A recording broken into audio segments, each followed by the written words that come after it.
दोस्तों, हमारे देश में 2 बार वट सावित्री व्रत किया जाता है। एक बार ज्येष्ठ मास की अमावस्या को, तो कुछ जगहों पर ज्येष्ठ मास की पूर्णिमा को वट सावित्री व्रत रखा जाता है। जहां उत्तर भारत की कुछ जगहों जैसे पंजाब, हरियाणा, दिल्ली, यूपी, एमपी और उड़ीसा में वट सावित्री व्रत ज्येष्ठ मास की अमावस्या को किया जाता है, तो वही महाराष्ट्र, गुजरात और दक्षिण भारत में इस व्रत को ज्येष्ठ मास की पूर्णिमा को किया जाता है। पर दोस्तों, क्या आप जानते हो कि आखिर इस व्रत का धार्मिक महत्व और वैज्ञानिक महत्व क्या है? क्या आप जानते हो कि आखिर स्त्रियां इसी वृक्ष की पूजा क्यों करती है? तो दोस्तों, आज के इस वीडियो में मैं आपको बताऊंगा कि आखिर इस व्रत का धार्मिक और वैज्ञानिक महत्व क्या है, या ये कोई अंधश्रद्धा है। इससे पहले दोस्तों, अगर आपने अब तक मेरे चैनल को लाइक, शेयर और सब्सक्राइब नहीं किया, तो अभी इस चैनल को लाइक, शेयर और सब्सक्राइब करें। साथ ही साथ नोटिफिकेशन घंटी बजा दें ताकि आने वाली हर वीडियो की जानकारी आपको मिलती रहे। तो चलिए दोस्तों, इस वीडियो की शुरुआत करते हैं।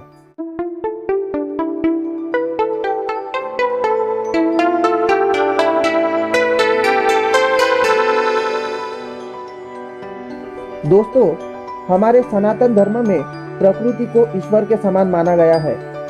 तुलसी और पीपल की श्रेणी में एक और वृक्ष आता है जिसे वट वृक्ष कहते हैं। इस वृक्ष के प्रति आस्था इतनी अधिक है कि इस वृक्ष के नाम पर ही सुहागिनों के इस पर्व को वट सावित्री व्रत का नाम रखा गया।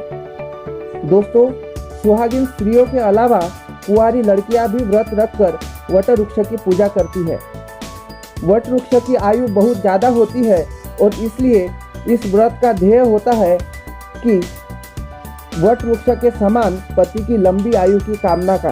दोस्तों, व्रत की विधि जानने से पूर्व जरूरी है कि इस दिन वट के वृक्ष का ही इतना महत्व क्यों है, इस सवाल का जवाब तराशा जाए। दोस्तों, सनातन परंपरा की सहिष्णुता का परिचय इसी तथ्य से मिलता है कि जीवन उपयोगी वनों, औषधियों, पदार्थों और जीवों को इसमें देव तुल्य माना जाता है। वनस्पतियों में पीपल, बरगद, तुलसी और केले का महत्व अतुलनीय है। यह चारों वनस्पतियां औषधीय होने के साथ साथ पवित्र और देवत्व धारण करने वाली भी है। बरगद यानी वट के वृक्ष को पूजा में महत्वपूर्ण स्थान प्राप्त होता है। भारत का राष्ट्रीय वृक्ष होने के साथ साथ यह वृक्ष धार्मिक और वैज्ञानिक दृष्टिकोण से भी महत्वपूर्ण है। इस पेड़ के पत्ते, फल और छाल शारीरिक बीमारियों को दूर करने के काम आते हैं। दोस्तों, हमारे सनातन धर्म में मान्यता है कि वट वृक्ष की छाल में विष्णु, जड़ों में ब्रह्मा और शाखाओं में शिव विराजमान होते हैं। जैन धर्म में मान्यता है कि तीर्थकर ऋषभ देव ने इसी अक्षय वट के नीचे तपस्या की थी। भगवान बुद्ध ने भी इस वृक्ष का महत्व हमें कई बार बताया है। दोस्तों, माना जाता है कि इस वृक्ष की पत्तियां 1 घंटे में 5 मिलीलीटर ऑक्सीजन देती है। यह एकमात्र ऐसा वृक्ष है जो दिन में 20 घंटों से ज़्यादा समय तक ऑक्सीजन देता रहता है। इस वृक्ष के पत्तों से निकलने वाले दूध को चोट, मोच और सूजन पर दिन में 2 से 3 बार लगाने और मालिश करने से काफ़ी आराम मिलता है। यदि कोई खुली चोट है तो बरगद के पेड़ के दूध में हल्दी मिलाकर चोट वाली जगह बांध लेने से घाव जल्द से जल्द भर जाते हैं।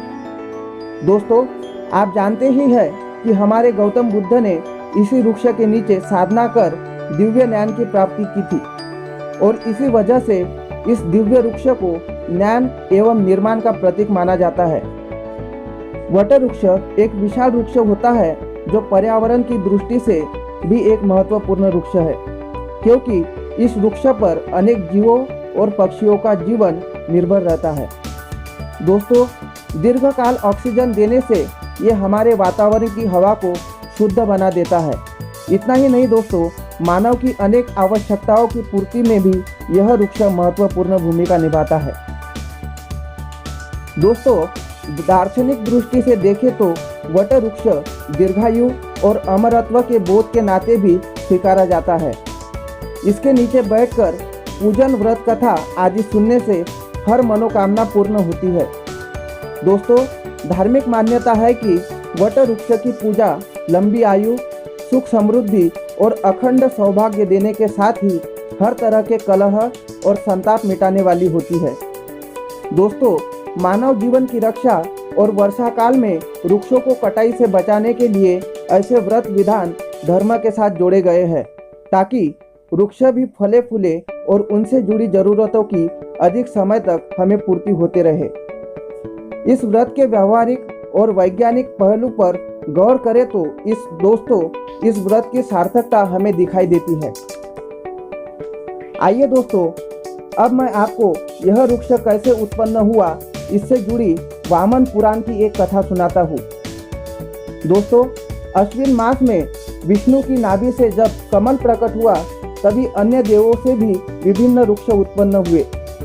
उसी समय यक्षों के राजा मणिभद्र से वट वृक्ष का उत्पन्न हुआ। यक्ष से निकट संबंध होने के कारण ही वट वृक्ष को यक्षवास, यक्षतरु या यक्षवारु आदि नामों से भी जाना जाता है। दोस्तों, जिस प्रकार अश्वत्थ यानी पीपल को विष्णु का प्रतीक कहा गया है, उसी तरह इस जटाधारी वट वृक्ष को साक्षात जटाधारी पशुपति शिव का रूप माना जाता है। दोस्तों, संतान के इच्छित लोग इसकी पूजा करते हैं। इसी कारण बरगद के पेड़ को काटना पुत्र हत्या के समान माना जाता है। दोस्तों, धार्मिक कथाओं के अनुसार सावित्री ने अपने पति के प्राण यमराज से बचाए थे। उसे सास ससुर का राजकाज वापस मिलने के साथ साथ पुत्र प्राप्ति भी हुई थी और इसीलिए सुहागिनें अपने पति की लंबी आयु की कामना और संतान की प्राप्ति के लिए यह व्रत करती है। आइए दोस्तों, मैं वीडियो को समाप्त करने से पहले आपको इस व्रत की पूजन सामग्री और पूजा विधि की भी थोड़ी जानकारी दे दूं। दोस्तों, इस व्रत के लिए जो पूजन सामग्री लगती है उसमें बांस की लकड़ी से बना बेना यानी पंखा, अक्षत, हल्दी, अगरबत्ती या धूप बत्ती, लाल पीले रंग का कलावा, 16 श्रृंगार, तांबे के लोटे में पानी, सिंदूर पूजा के लिए, पूजा में बिछाने के लिए लाल रंग का वस्त्र, 5 प्रकार के फल, बरगद का पेड़ और कुछ पकवान समाविष्ट होते हैं। दोस्तों, वट सावित्री व्रत की पूजा के लिए एक बांस की टोकरी में 7 तरह के अनाज रखे जाते हैं जिसे कपड़ों के 2 टुकड़ों से ढक दिया जाता है। एक दूसरी बांस की टोकरी में देवी सावित्री माँ की प्रतिमा रखी जाती है। उसके बाद वट वृक्ष पर महिलाएं जल चढ़ाकर कुमकुम अक्षत चढ़ाती है और फिर सूत के धागे से वट वृक्ष को बांधकर 7 चक्कर लगाए जाते हैं और अंत में गुड़ और चने का प्रसाद बांटकर महिलाएं कथा सुनाती है। दोस्तों, वीडियो थोड़ी लंबी जरूर हुई है, पर मुझे विश्वास है इस वीडियो को देखने के बाद आपको इस व्रत से जुड़ी सारी जानकारी मिल गई होगी और आप इस व्रत के महत्व को भी अच्छी तरह समझ गए होंगे। तो दोस्तों, आशा करता हूँ आपको वीडियो में दी हुई जानकारी पसंद आई होगी। आप मुझे अपने सवाल कमेंट करके भी पूछ सकते हो। आप किस टॉपिक पर वीडियो चाहते हो मुझे ज़रूर बताएं। मैं प्रयास करूँगा कि उस टॉपिक पर मैं आपको पूरी विस्तार से जानकारी दे सकूँ। तो मिलते हैं अगले वीडियो में। आप सभी को वट सावित्री के इस पावन पर्व की पुनश्च एक बार दिल से हार्दिक शुभकामनाएं।